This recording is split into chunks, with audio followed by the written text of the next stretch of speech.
I was resource manager for Louisiana Pacific at the end of my career. Also, I was a licensed professional forester with the state of California. I think my number was 537. It's been so long since I kept my license up, I can't really remember the license number.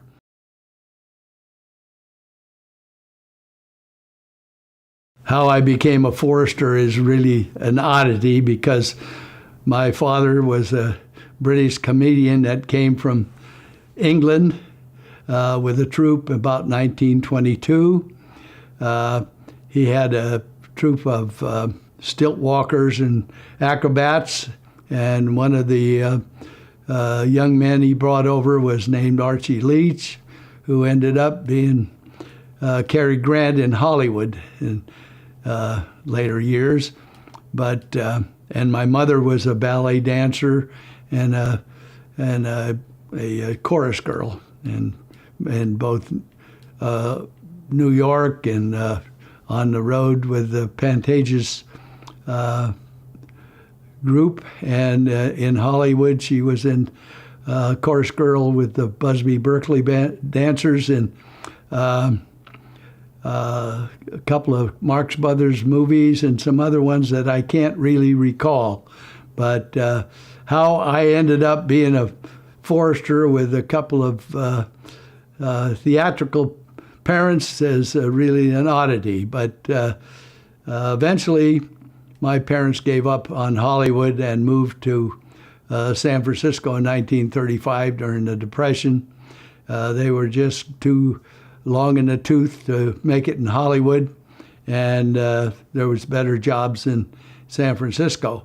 But we moved into a house on 7th Avenue and Lake Street in San Francisco, and it was right next to the Presidio and Mountain Lake Park. We go out our back fence, and I had 3,000 acres of wilderness. During the Depression, the Presidio was not very active. They were marching around with wooden guns during the 30s, and there were no roads between us and Baker's Beach. So my brother and I were exposed to a lot of open country.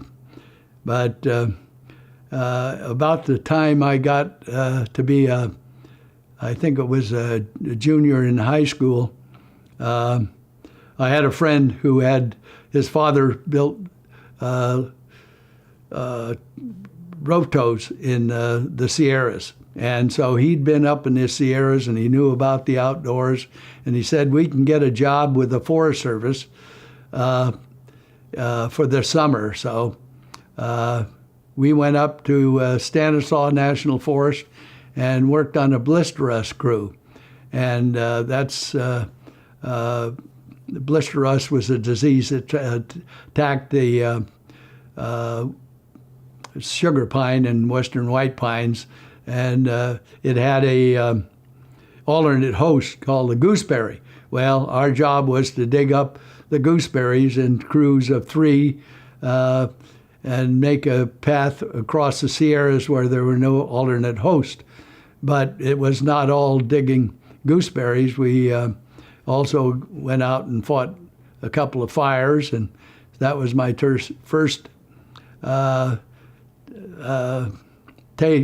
taste of fighting fire or being in the outdoors by myself.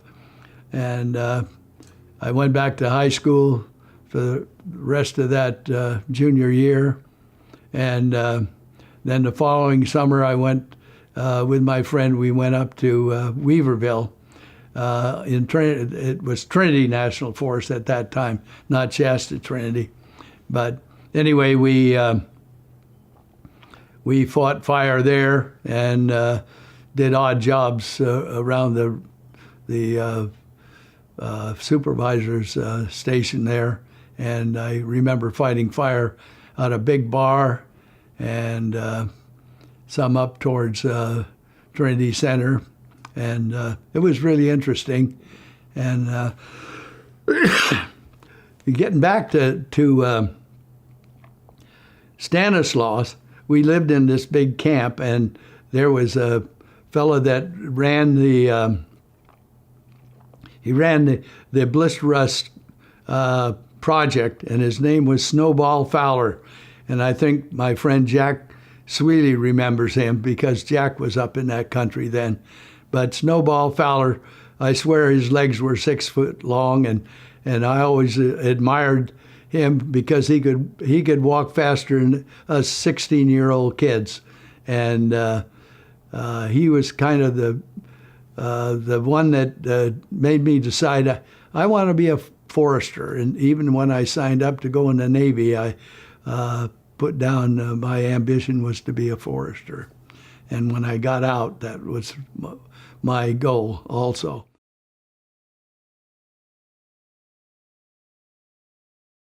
I always joke that I went in the Navy when I was 17. I think my parents were kind of glad to get me out of the house in my senior year.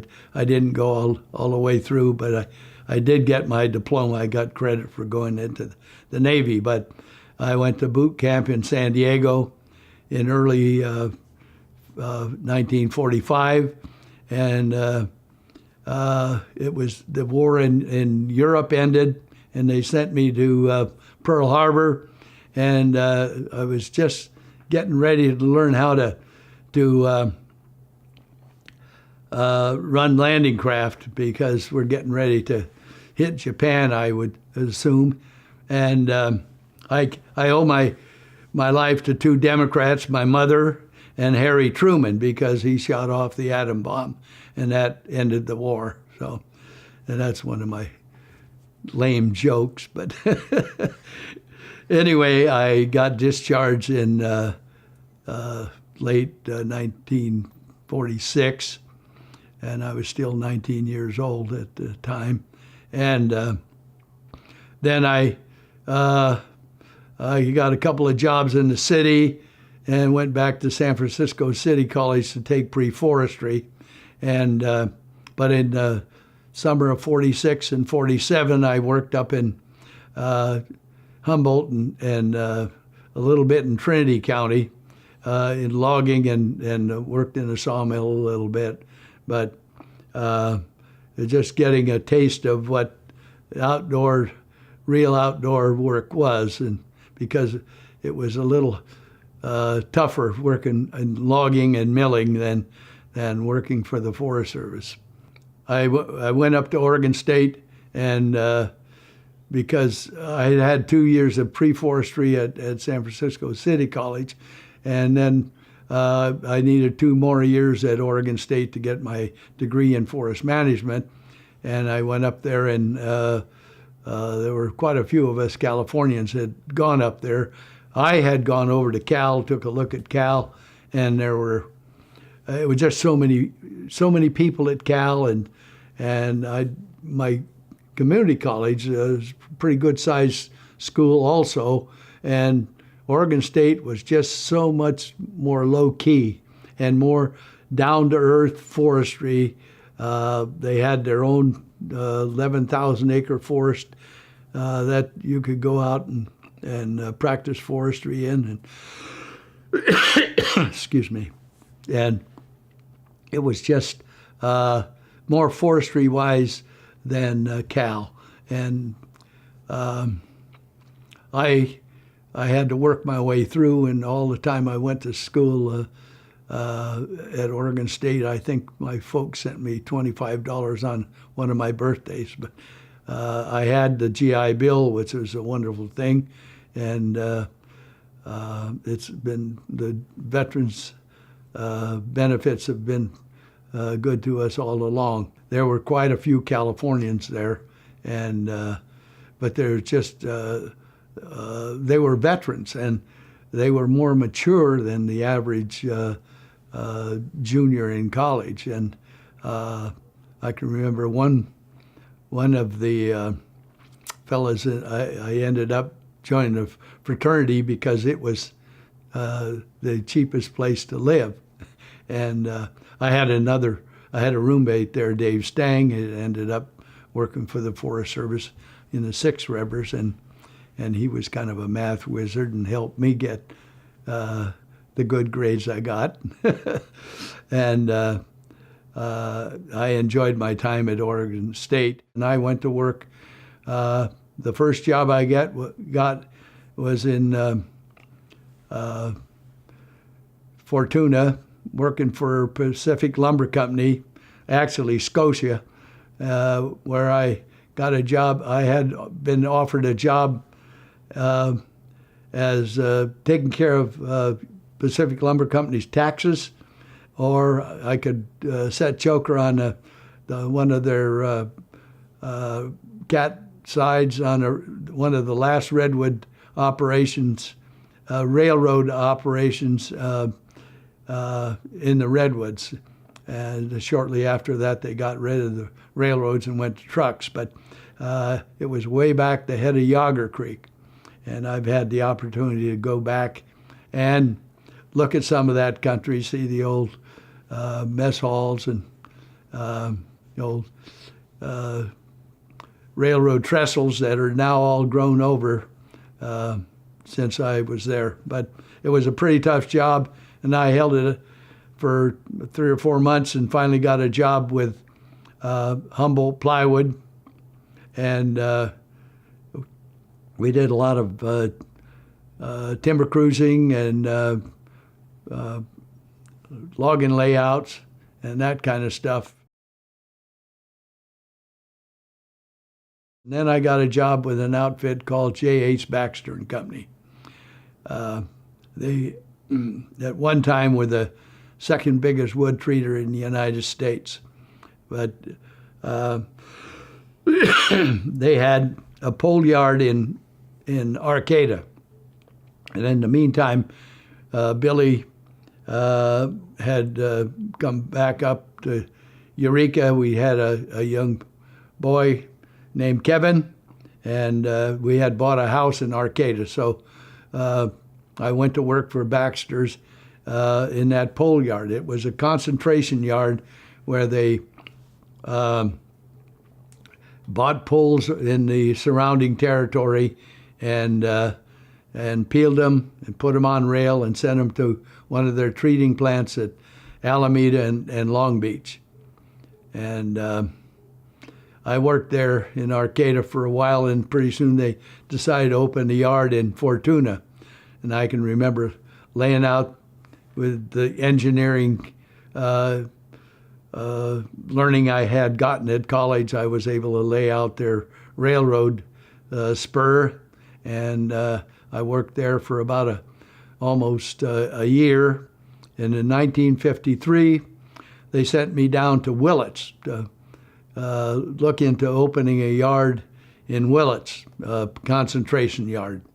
And that was the beginning of my lifelong connection to Mendocino County.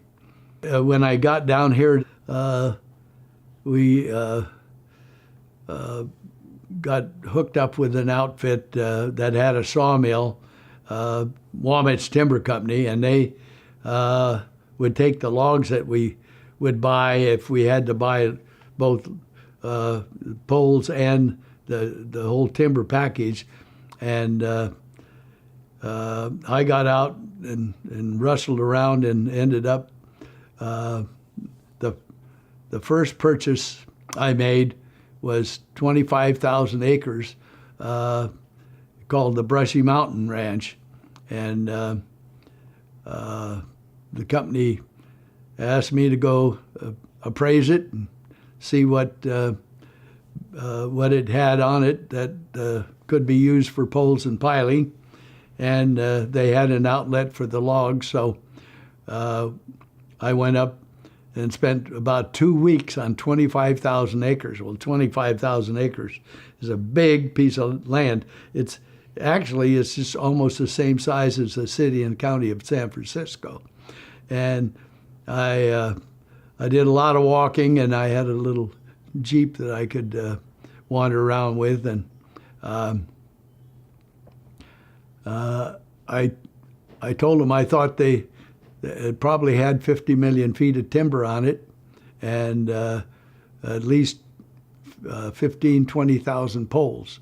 which would be a 2-year supply for that yard once we got it fully going.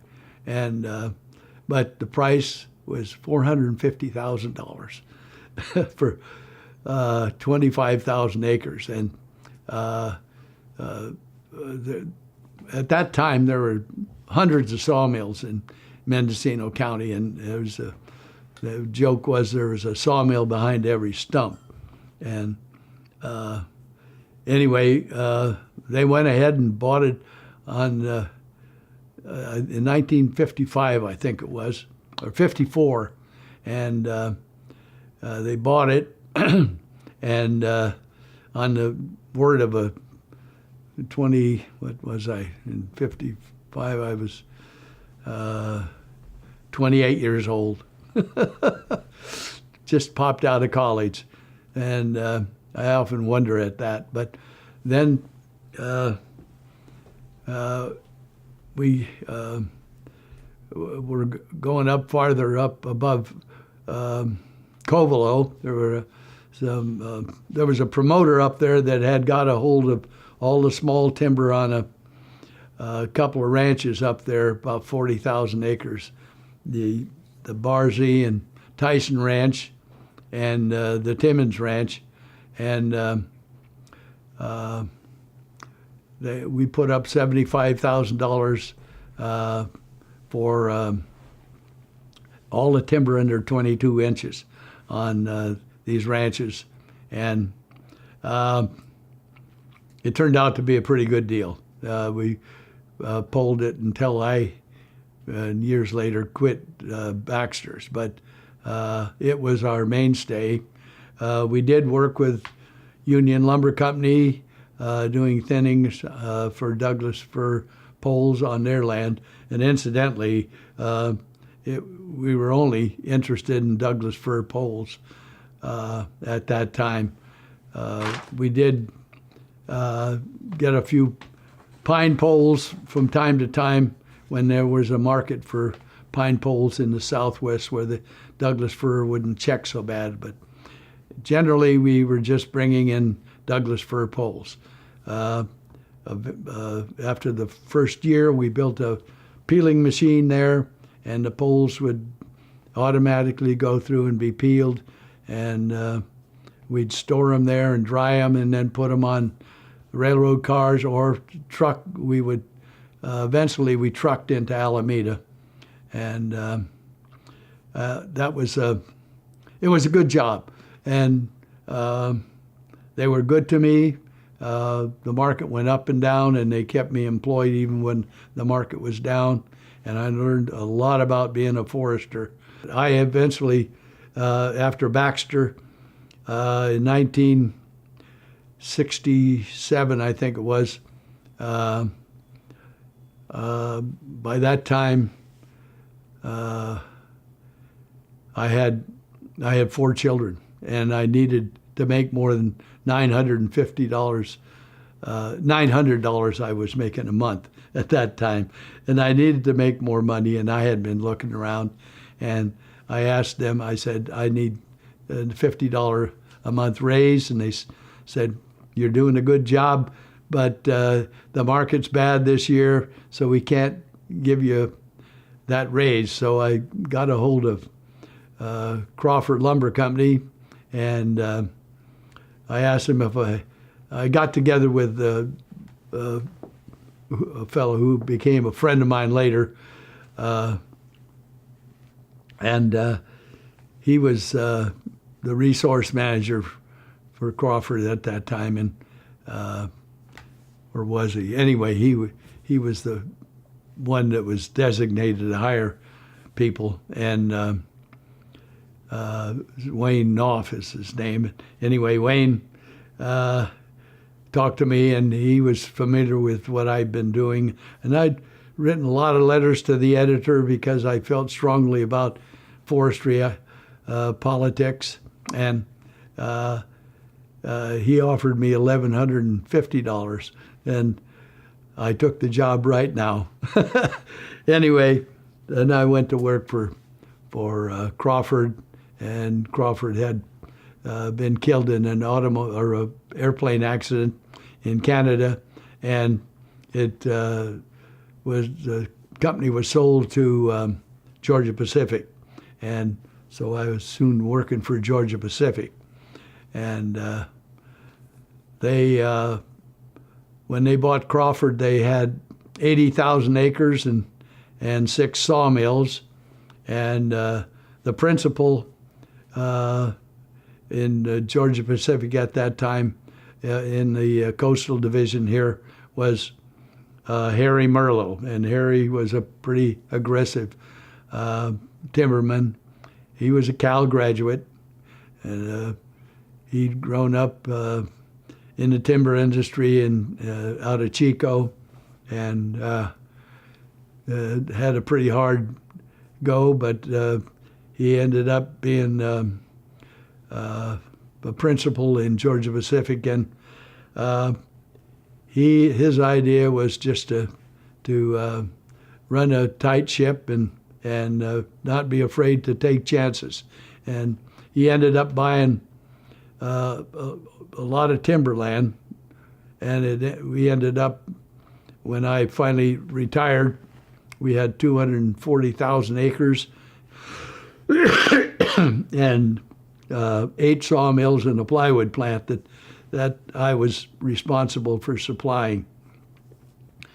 I didn't become a resource manager until 1973. That's when Georgia Pacific had to spin assets off, and they created Louisiana Pacific. And Louisiana Pacific became one of the biggest, I think they were number 2 in lumber manufacturing in the United States at that time. But anyway, Harry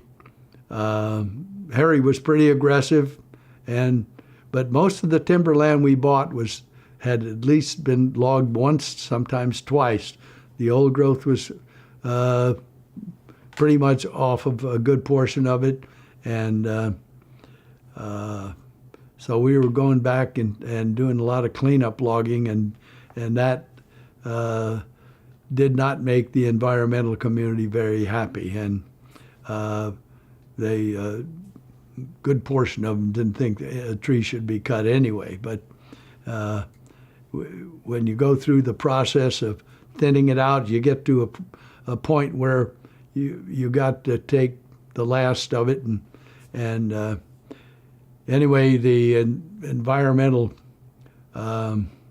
restrictions of the forest practice rules, water quality, fish and game, and a whole bunch of other agencies that were regulating us just got to be too much for Harry in California, and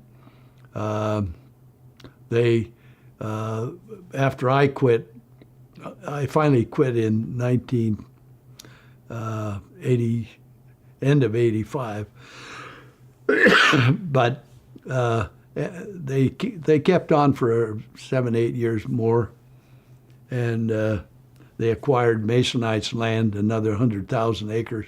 But eventually they just sold off all their property and their sawmills to.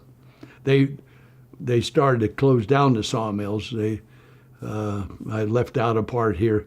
One of the things that was happening is the competition on Forest Service sales, which was the backlog of about 4 of our sawmills at Dinsmore, Alder Point, Potter Valley, and Covelo.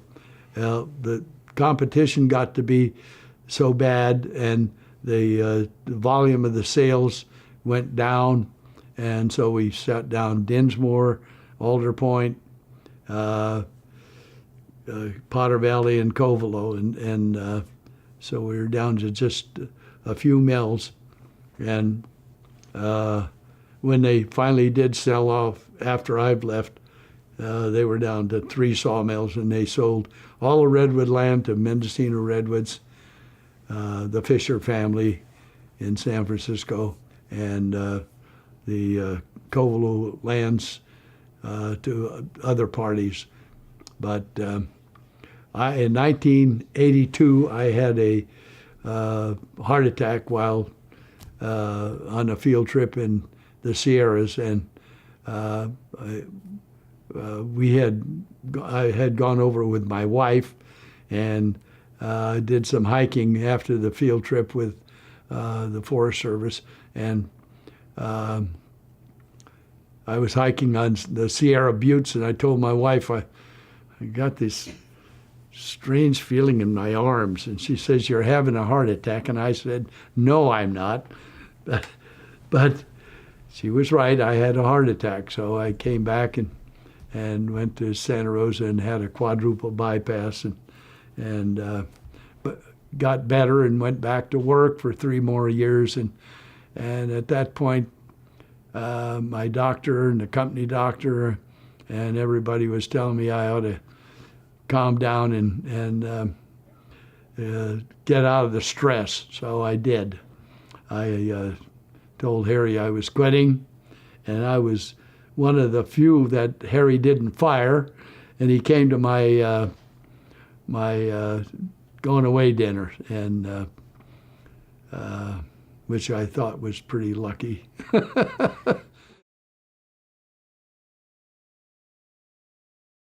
That railroad went up Yager Creek, and that was the main source of supply for Pacific Lumber Company in Scotia there. And there was also a Hammond Lumber Company out there on the spit across from Eureka. They had a railroad that ran up to Big Lagoon. And in 1947, that railroad burned up. And when I was up there in 1947, I worked at rocking the logging road that they turned in.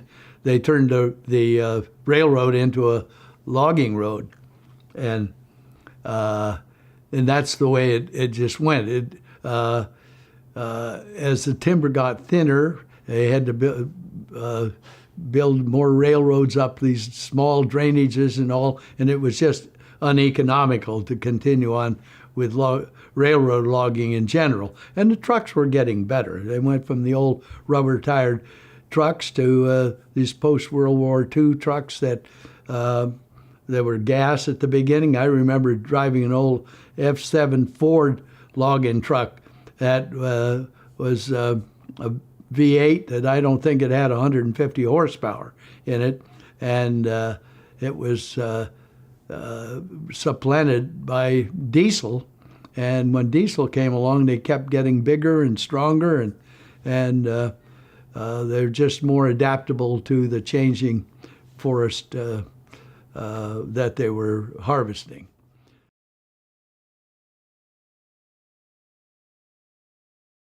I had a wonderful crew at Georgia Pacific and LP. I had about 15 foresters, and then sometimes 4 or 5 more in the summertime, and I had a 4-person inventory crew, and we kind of ran that organization from the bottom up. I kind of oversaw everything that they did. I'd go out and look at some of the roads they laid out, and they developed the things I wanted to get developed, like logging cost analysis. I've got a pile of paper there that some of my foresters developed that broke down all the cost of logging from falling on up to the trucking to the mill. And it's a very intricate, broad spectrum thing that I was so proud of my people for doing that. But too many of these outfits are run from the top down, and these organizations are run by a whole bunch of vice presidents come up with bright ideas, but they don't get out of the office. I I got out of the office. And one of the most wonderful things, was my ability to get out, or the access I had to get out. I had access to a helicopter a good portion of the time, and I could go out and fly over timber sales. I could land on landings and see what was going on, and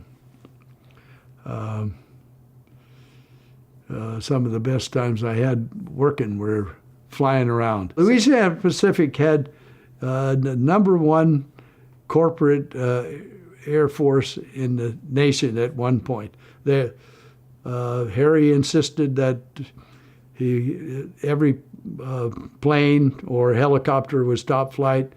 I went up to the hangar in Portland, near Portland, one time, and the whole hangar floor was all bright white epoxy flooring, and if a drop of oil fell on it, you'd see it. But the planes were all first class.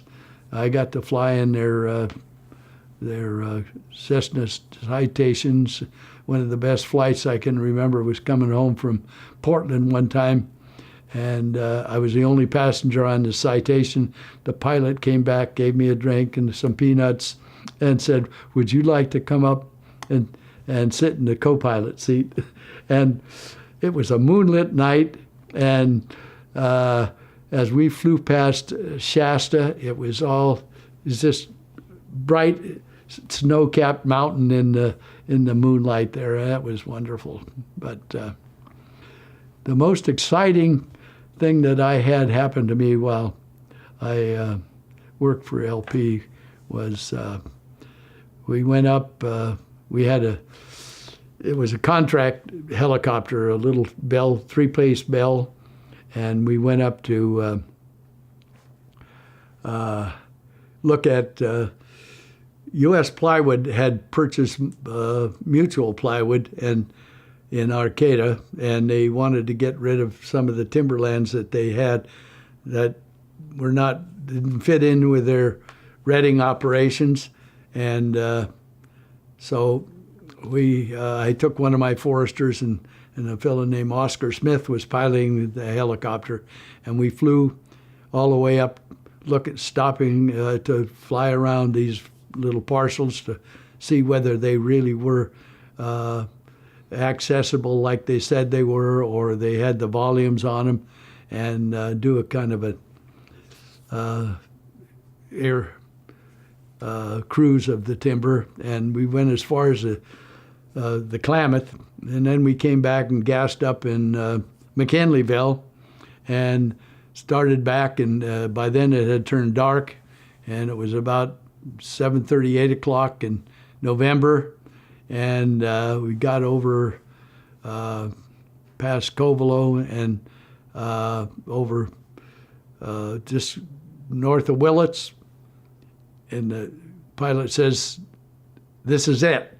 And the engine and rotor quit, and we were over a forest. He flipped on a big light, and there is this forest coming up at us like this, and what had happened is something went wrong with the engine, and it ate up all the fuel, and we ran out of fuel, and so we dropped out of the sky, fell 1,300 feet in 11 seconds, but he was able to auto-rotate, and or I wouldn't be here, but you reverse you put the rotors in neutral and reverse them, and they pick up momentum, and you jam it in just before you hit the ground, and he was very good at it. Oscar had only done it once, ferrying a military helicopter over flatland in Kansas or someplace, and anyway, we landed there was one little opening next to a cabin, and we landed in that, and we made it. But that was the most exciting thing that happened to me in all my days with the forest industry. The forester with me was a young lad, and he thought if he grabbed my leg, he could push up just before we hit. And the next day I had these big fingerprints on my leg. But we walked, we found a railroad right close by, and so we walked into town on the railroad, but we got, a mile or so in there, and we were in the middle of this tunnel that was a curved tunnel, and it's pitch black in there. And the kid says, "I know it, we're dead." But we made it all the way into Willits to the first bar we made it to the sawmill. The sawmill in Willits was running. The shift foreman took us into the first bar we could find, and we had a few drinks and made it through the night. All our wives came up and got us, and we were all friends. Oscar is still a friend of mine. He's a really good friend of Dwayne Wells, because Wells is a pilot and flew with him. But yeah, it was exciting.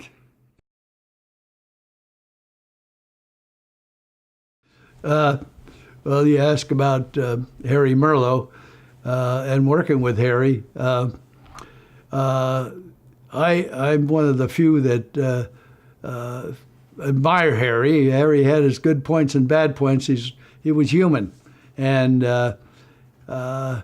he created a lot of jobs for a lot of people. But as the environmental pressures and regulatory pressures got bigger, we found out that the little operators were hard pressed to cope with all this. And Harry told me one time, he said, "Don't worry about it.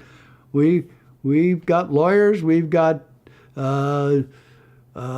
scientists that can work things out, and if these little operators can't cope with it, we'll just buy them out." And that's the way it happened. He just kept buying, and it wasn't just here in Mendocino County. It was throughout all the scope of his operations. But one of the things I admired about Harry was he insisted that everything looked good. And that's the way life is nowadays. People operate on the basis of their first impressions, and it's a lot of feelings, feel good impressions, and one of the things he always did was all the plants were well painted. They had their company colors. The trucks were all first class looking outfits, and he did keep ahead of the times on the sawmills, and at the very end he got hooked on wafer board and particle board, and was way ahead of the rest of the industry in that kind of operations. But Harry was willing to take chances, and one of the chances he took was, and he got a lot of criticism in this area, was for the up there in Humboldt County, out there in the Samoa Spit. They stacked the redwood lumber and to dry, and then they would, when it was dried, they get it down to 19% humidity or something, and they would plane it. Well, Harry decided that a good place to dry it and plane it would be in Ensenada, Mexico, and he developed an operation down there, and pretty soon it collapsed, and the outcome was basically they had to deal with the Mexican government, and I can remember when I got a ticket in Guadalajara one time, I asked the policeman where I could pay for it, and he said right here. And it's all a lot of payola down there, and you just you can't pay enough people sometimes, and I think that's probably what happened. But I did enjoy working for Harry, and I can remember one time he called me up to Portland, and he was going to read the Riot Act to me, and at the end of the conversation, he said, and he was talking about somebody I had hired to do some work for him, and he said, he's a jerk, and you're a jerk too, Smith. And I said, well, Harry, nobody's perfect. And he broke up and let me off the hook. So it was an experience, and life is an experience, and you got to make the most of it. I took part in a lot of things, like the SAF. I joined the Society of American Foresters. It was pretty active back in those days, and we all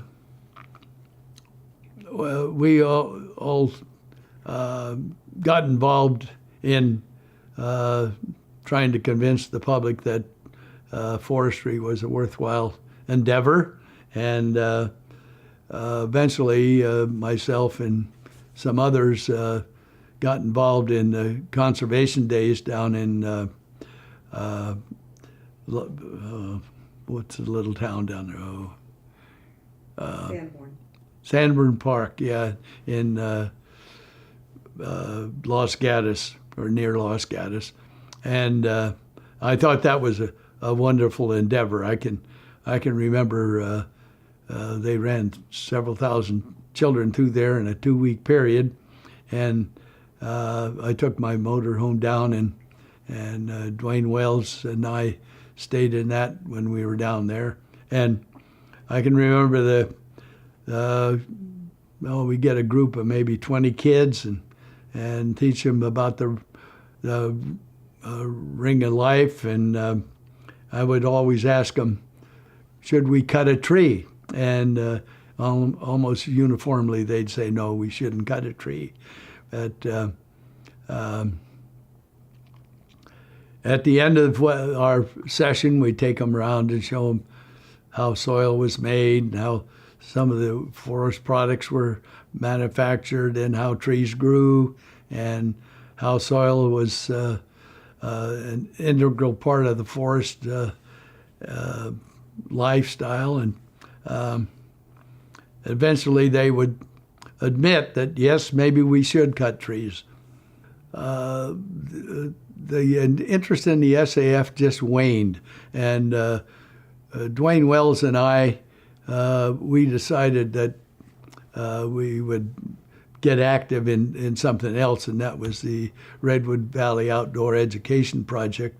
The school district had a piece of ground, and some of the neighbors and a science teacher from the high school wanted to change it to use it as a outdoor education project. And Dwayne and I joined that way back 20 years ago with the idea that we would see that they used it not so much as an environmental only project, but they would teach the children about the outdoors, how trees grew, and how the soils were developed, and which they have done pretty well. Dwayne and I have finally, I think we're phasing ourselves out now of that project. But SAF, the chapter just disintegrated. There weren't that many foresters still here, and young people that work for industry didn't seem to want to stay with SAF. They would rather be part of the California Licensed Foresters Association, which they felt was being more active in Sacramento, where we were having a lot of regulations laid on us, and the forest practice rules came out in '73, I think it was, and they have never stopped. They were first a little pamphlet, and now it's a big book, and we just couldn't keep ahead of it. And so that's the end of SAF as far as I was concerned, although I've stayed on as a member.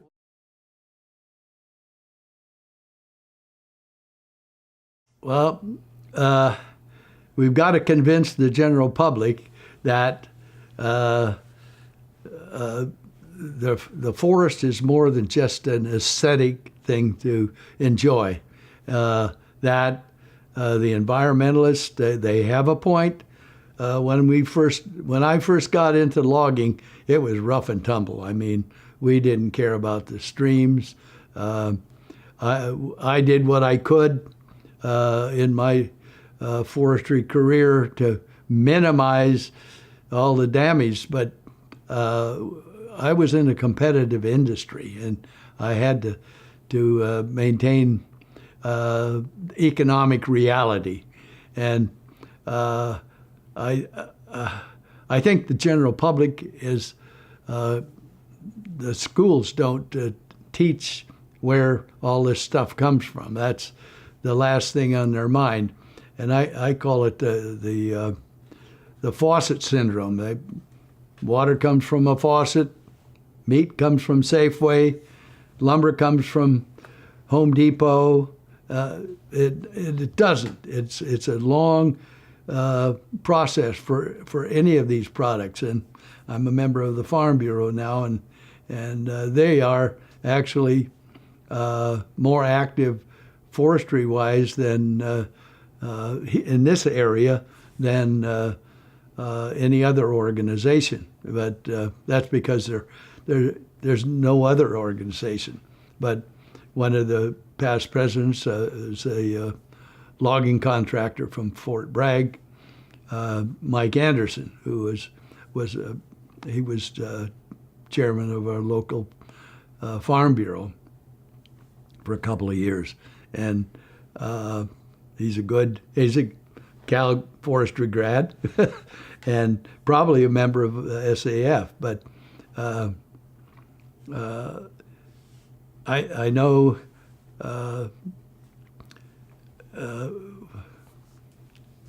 one thing, it kind of bothered me that the state of California had a forest practice lab, not a forest practice lab, a forest, what was that laboratory in Berkeley or Richmond? We had that forest products lab down there, and then we had all these experiment stations to learn how to grow trees faster. Well, if you're not going to cut the trees, who cares how fast they grow? What they ought to have been doing is learning how to upgrade firefighting methods. I've got tools out in my shed here, a McLeod, and I've got a Pulaski. The Pulaski was invented in 1908 by a fellow in Idaho named Pulaski to fight fire with, and McLeod is about the same genre. And they're still using them. They have the inmate crews out there and the forest crews using these hand tools. There's a tractor parked up. My neighbor has a little Bobcat. They could have developed something like that Bobcat and with hydraulically spread the track so it could work on steep ground, and with a rototiller in front, and build a half a mile of fire line in the time it took crew to build 50 feet.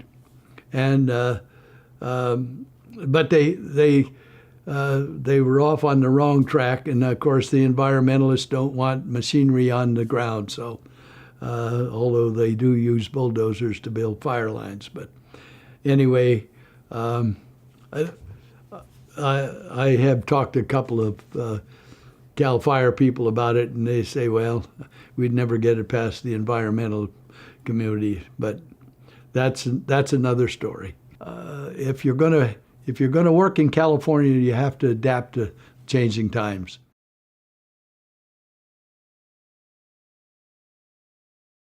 Well, it's pretty hard in this area. Uh, I had people dressed up as stumps picketing my log yard, and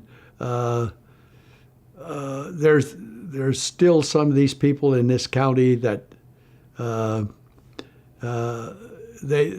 they're still of the same idea that it should all be a park and it should all be one big refuge. And of course, Mendocino National Forest that had a gosh, I can't remember. It was something like 100 million annual cut, and they don't have any cut at all. And a good portion has been expanded into wilderness, and it's to the point where the wilderness was created without any real input from anybody other than the environmental community. And when it came up before our Board of Supervisors, they approved the last addition to the wilderness up north of Covelo there, and on top of Sanhedrin, and they hadn't even gone up and taken a look at it, but they approved it, and they were supervisors I thought knew better. But by that time, the forest products industry was down to just Mendocino redwoods, and they weren't interested in the east side timber. So it's kind of a dead horse here, but they're still having some tussles over in the Sierras, and but the operators that are still around, Sierra Pacific, and this is a little outfit down in the southern Sierras. Glenn Dewson was a classmate of mine, and they're still carrying on. And he used to be part of a Dewson's band. They played at logging conferences and that kind of stuff. Anyway, I think they're still operating, but I think from what I heard, they're down to one shift. It's interesting. I have a forester friend in southern Sierras there that is doing work for the Indians, and the Native Americans seem to be practicing a little better forestry than the Forest Service as far as the broad spectrum of forestry. It does not just entail custodianship. The Forest Service has boiled down to being just a custodian now. That's all they are. And part of it is just the fact that they get all this pressure from the environmentalists, and they don't have enough funding to do the things they need to do with the methods they have to entail.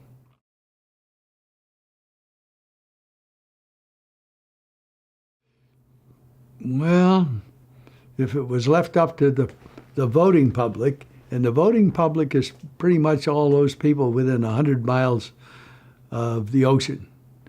And that's not just in California, that's in the West Coast and the East Coast.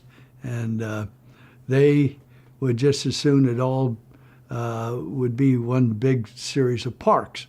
And I enjoy the parks as much or more than the average Californian. But it's not, forestry isn't a big item here in California anymore. I think it's water now, and I don't know. I have no suggestions or predictions to make. It's just beyond me at this point.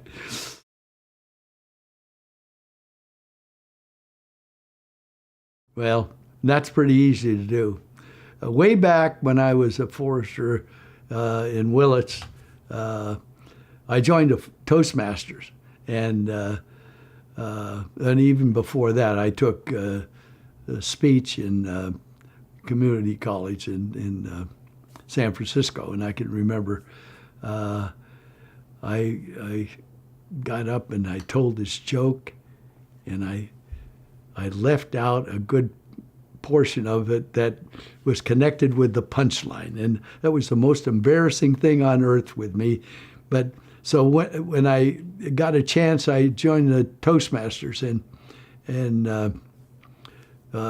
Willits there, and I learned how to get up and talk to people. I'm not really a good public speaker, but I think I can write a pretty decent article, and I can express myself on paper. And I think a good portion of us foresters come from the city, and we want to be out by ourselves in the woods, and we're not outgoing people. But you're not going to be much of a forester if you can't communicate.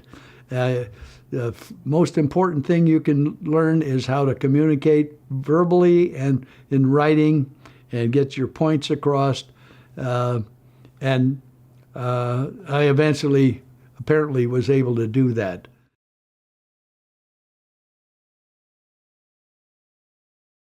The boomer generation came along, and we used to, I can remember when most of our concerns were about building. Well, look at I watched them build the Golden Gate Bridge. When I got there in 35, they were just, it was just getting above the water, and they finished it in, I think, 37. And they're trying to build onto the San Francisco-Oakland Bay Bridge, and from the Loma Prieta earthquake to the time they finally put it in operation was 30 years, and it took them 12 years to build this, and it wasn't the whole bridge. And it's just we have gotten bogged down in all the CEQA is overwhelmed us. It needs to be looked at, or we're not going to make any progress at all as far as taking care of our infrastructure. But in the old days, we were taking care of our infrastructure, but along comes the boomer generation, and they decide that we're going to take care of the environment. We're going to take care of social issues, make sure that everybody is taken care of if they're having a hard time making it. And our infrastructure has just stayed the same as it is. Our county roads here in Mendocino County are the same as they were in the 1960s. You want to go out the Ore Springs Road to the coast, it's just the same road that it always was. And there's a happy medium in here, and we don't seem to be able to reach it. I don't know. Maybe it's the politicians. Maybe it's just inertia.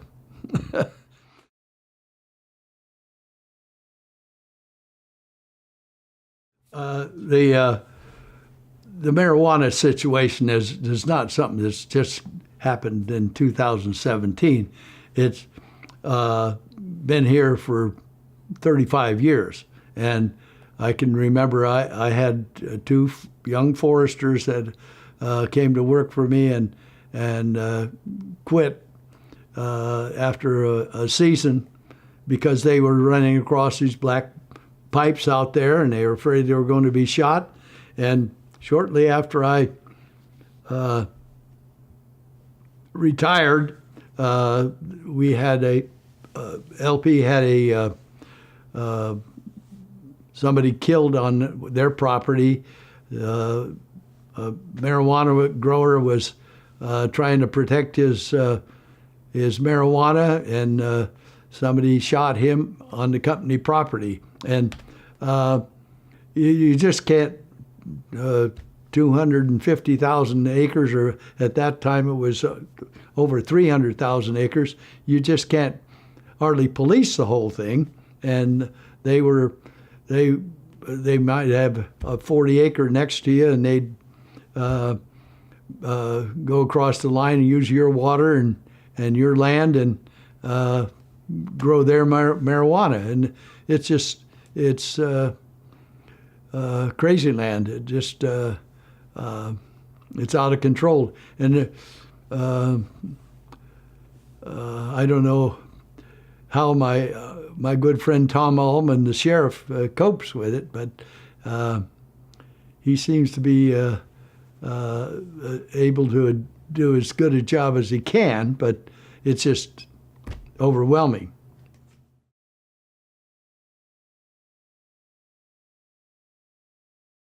It was an Easter break. I came down, and a friend of mine was a hasher at a sorority house at San Jose State, and he told me that there'd be a bunch of girls over at Santa Cruz for the weekend. So we went over there, and I walked down the beach with him, and there was 3 girls sitting there, and one of them was a little girl from Sebastopol named Billy Prosser.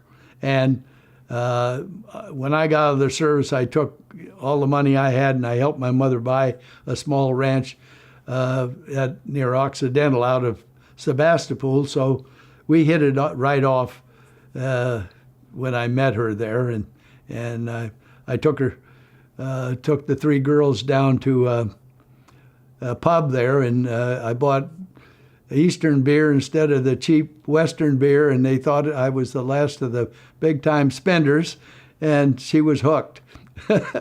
But we communicated for a year and a half and finally married in July of 1950.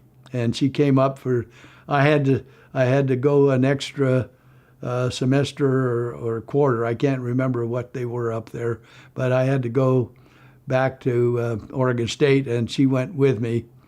But when we got married in July, I was working at a guard station at Minersville, and we had a wonderful honeymoon at Tahoe at a friend's cabin at Meeks Bay, and from there I took her to this cabin that had no electricity. It had indoor plumbing, but it had an ice box and a kerosene stove, and she had been president of her sorority, and it was kind of a letdown, but I always joked that it was kind of a wife testing center, and she passed.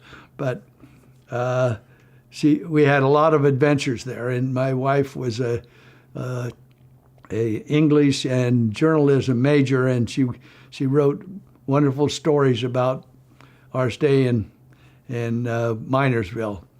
Then we went up to Oregon State for in September through March, and well, it wasn't even March. I think we went till February, and it started to rain when we got up there, and then it quit raining and started snowing. So she didn't think much of Oregon and was glad to get back to California. My wife's family came to California. The first Prosser, 1846, and came out here and then went back and came back out again about 48. But he ended up having a ranch out of Truckee, at Prosser Lake and Prosser Creek, and we always joked that if my wife's family had kept on to all their land, we'd own North Star, but whatever. he had 11 children, and 2 of them grew to adulthood. He had one daughter who died at 18 in childbirth, but he had 2 sons that grew to adulthood, and he left the ranch and all the assets to them, and they frittered it away apparently. But they had another ranch at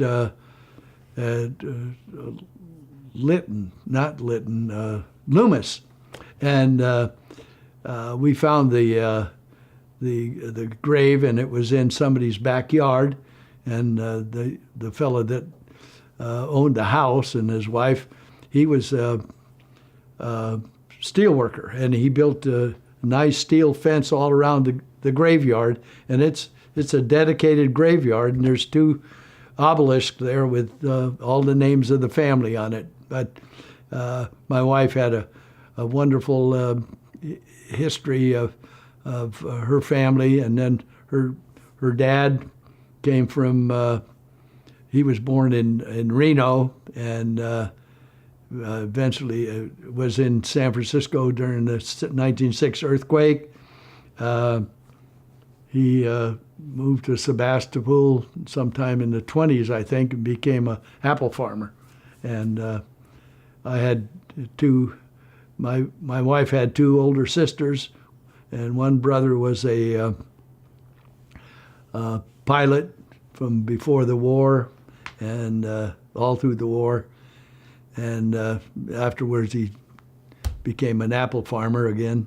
And the other one was one of Patton's supply officers, and all through the war. So they were wonderful people, and I miss them all.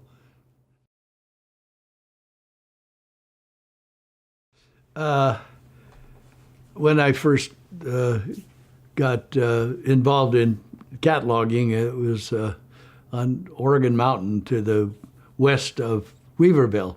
And I remember it was just a cataloging operation, and was push the dirt aside and get the logs. And it wasn't too bad in Trinity County. It just was not. It was steep ground, and it was dangerous. And I remember after a couple of weeks, I quit because the cat Skinner had pushed a log loose, and not a log, but a rock loose, and it tumbled down the hill, hit the tree in front of me, and bounced off. And I thought that was too dangerous, and I quit and went to working in a sawmill in Weaverville. But an example of the early logging that was just absolutely awful was out here on the Garcia. And the 2 loggers, Hanson brothers, I think their name was. I'm not sure. No, it wasn't Hanson. It was the Campbell brothers. Anyway, they went up these steep ridges, and then they went out and did terraces.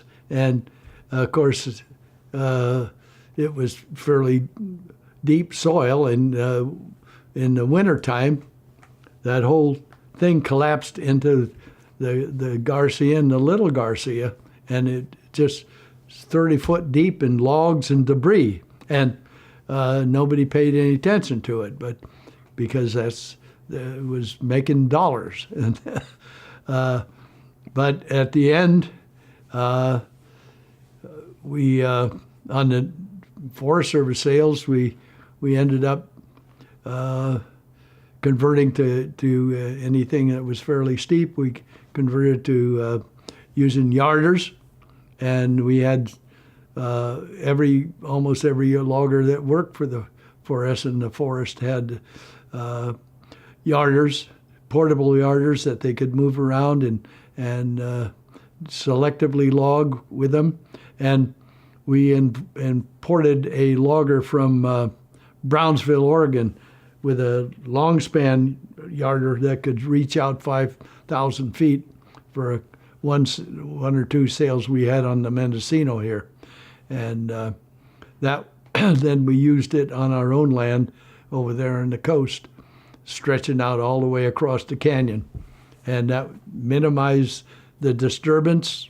Pick the log up, fly it out, and then eventually we got some Forest Service sales that were helicopter only. So Louisiana Pacific got in partnership with two other outfits, and I can't read. Siller Brothers was one of them, and Diamond International was the other, I think, and bought a S-64 helicopter. It's heavy lift, and it looks like a praying mantis, and it would lift anywhere from 11,000 to 17,000 pounds, depending on the altitude and excuse me, the situation. And I can remember taking one of my boys up there to watch it, and he was just fascinated. But it was pretty expensive, and I also remember okaying a $500,000 check for a month logging on that helicopter. I mean, it was expensive, and we did use it on some of the company property that we felt it was made sense not to have to build a road into it and to be able to fly it out. Otherwise, the timber was inaccessible. And it was some timber we had up north of Covelo. So we were probably the first ones to use a helicopter on private land, and I'm pretty sure we were the first one with the long span skyline, except in the old days they used them all the time. They had a thing over at Rockport called the, I can't remember what it was now, but anyway, it stretched out and it would send carriages across a big rectangle. And it was expensive, but it was what we had to do.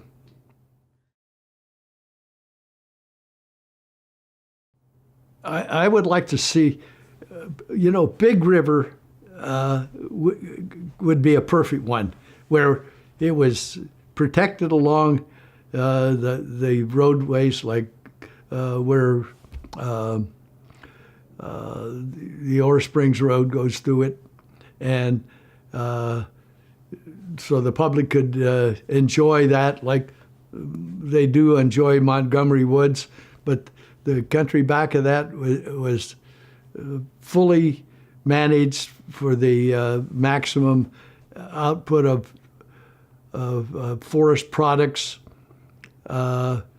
with due regard for the wildlife, for the streams, and for the full fire protection of the area. Now, we need to thin these stands out. The Barzee and Tyson Ranch up there out of Covelo was purchased by Empire Redwoods, Roger Burt's down here. And I asked him a long time ago what he wanted to do with it, and he said, well, I think I'll just kind of save it for my children. Well, it's got so many trees per acre that it's just a fire waiting to happen. And well, I see where Roger is doing some harvesting up there now, and hopefully he'll be able to do some thinning. One of the things years ago they had a contest to see who could come up with a good use for the Masonite site out here north of town. Masonite shut down. They've been down for 20, 30 years. And anyway, I came up with the idea to build a waste fire generator plant with a pellet plant alongside it to use the high-grade waste wood and the low-grade waste wood. And So eventually we got a biomass committee here, and it was we got grants to study how to do this and all, and we talked about building plants in here and in Covelo and in Branscombe, but nothing has ever happened. It's just all talk, and it's just too much politics mixed in, plus the fact that PG&E does not pay enough for the electricity that's put out. So, and it's a complicated thing that I can't explain altogether right now. But it's too bad, because if we had biomass facilities, Roger could thin that stuff out there, and with some kind of tax benefits if that was the answer. But we need to thin these stands out. This hill behind me is a fire waiting to happen. It burned in 1947, all the way down on the next ridge, and almost every tree on my property over about 20 inches has a fire scar on it. So it's going to happen. I can't get anybody in town to tell me that it's not going to happen. It's just when.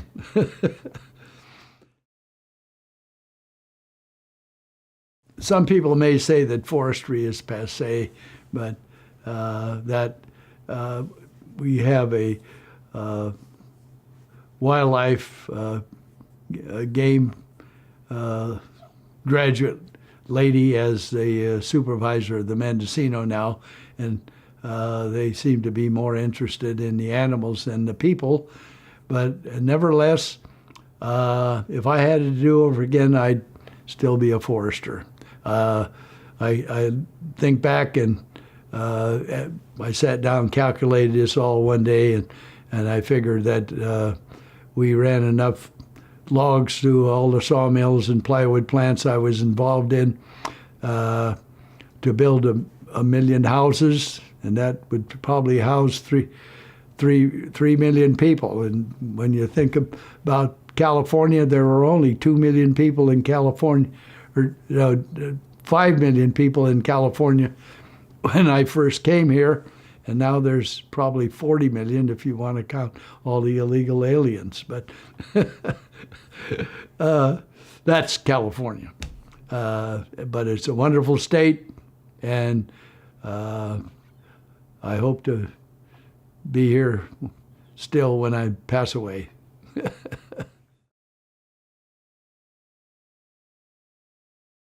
You can tell by the age of the pickup in this photograph how long ago it was. Probably in the 70s. But this was our log deck at GP about the time we flipped over to Louisiana Pacific, I think, in the mid-70s, and the size of the logs. But now Mendocino Redwoods is not cutting any old growth to speak of, and I don't know what the purpose of that is, but you go down the Navarro Strip, and all that has been logged 2 or 3 times. We bought a couple of sales off of Masonite there, and I can remember thinning out that strip, and you can't even tell where we logged in there, the second growth. And some of those trees are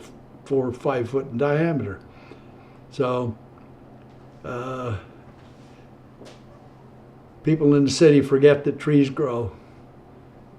And this is a steam yarder in Big River that our loggers found near their operations, and one of our loggers, Merle Okerstrom, who's not with us anymore, but Merle yarded it out to the closest landing and loaded it on Charlie Schuster's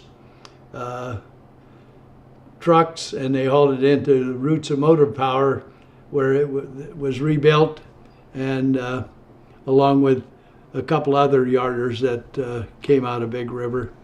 And anyway, it's It was abandoned in the 20s, and along with a bunch of little railroad cars, which Roots got eventually.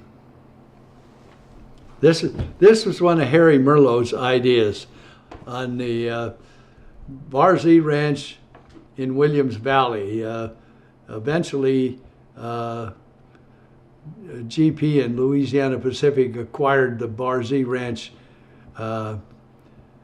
from the owners, and he wanted to plant grapes there. So of course, we knew that the deer would eat the grapes, so the vines, and so we built a big fence around it and planted grapes. But it was the only green thing for miles around, and in the springtime, and the squirrels and other animals got into the vineyard, and it never panned out. Harry had a lot of good friends that were grape growers, the Parducci's and others in this valley here, and they gave him a hand on it, and I was in charge of it, but it didn't pan out. So eventually we planted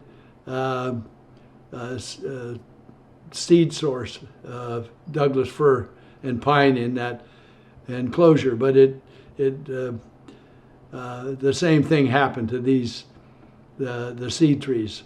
It was too hot, too dry, and not enough moisture to sustain them. My brother quit school in San Francisco at 16 years of age and went to work driving log truck. And this is a picture of the log truck he was driving in about 1946 at Sturgeon's Mill in Forestville. And that mill has been reconstructed, and they run it about 4 times a year. And it's down there, and it's a steam mill still, but you can see it's a pretty rough-looking old truck. My brother spent his life driving trucks, and he's still alive, lives over in Red Bluff. After I had quit, There you go. some of the supervisors decided that Louisiana Pacific's 300,000 acres of land ought to be owned by the county and run as a private entity. And anyway, I wrote a letter to the paper, and it says William Smith, another source, and I explained why there was no way that the government could run particularly local government, could run a forest operation of that scope and pay the bills due on the mortgage. Jackson Forest is a wonderful example of how public forest could be run. If national forests were run that way, there'd be no complaints. They are getting a lot of advice from people that don't know too much about what goes on out there, but I've followed them for years and bought a lot of timber sales off of them, and I think Jackson Forest is still a pretty well-run entity. I had all this experience up there in the Minersville country, and they're going to build this dam on the Trinity River there, and so our Reading Yard wanted the poles on the railroad lands, Southern Pacific lands, and So I went up there and helped them mark poles on the Southern Pacific land, because there wasn't much of a market for small Douglas fir at that time anyway. And so Southern Pacific wanted to get rid of everything they could. Well, this is the my bride at our new home in Minersville after we got married July the 23rd, 1950. I took her up there. It had no electricity. It did have indoor plumbing and an ice box and a kerosene stove. But shortly after we got there, about 2 weeks after I got there, they sent me to a fire in San Diego County called a Cuyamaca burn, and it burned 125,000 acres and just finally went out into the desert. But I was gone for 2 weeks. So my poor wife had to take care of the campground across the street and communicate with the lookouts as to what they needed. And it was a real wife testing center, and my dear wife passed with flying colors, being a farm girl from Sebastopol. You may notice that she has a bandage on her head.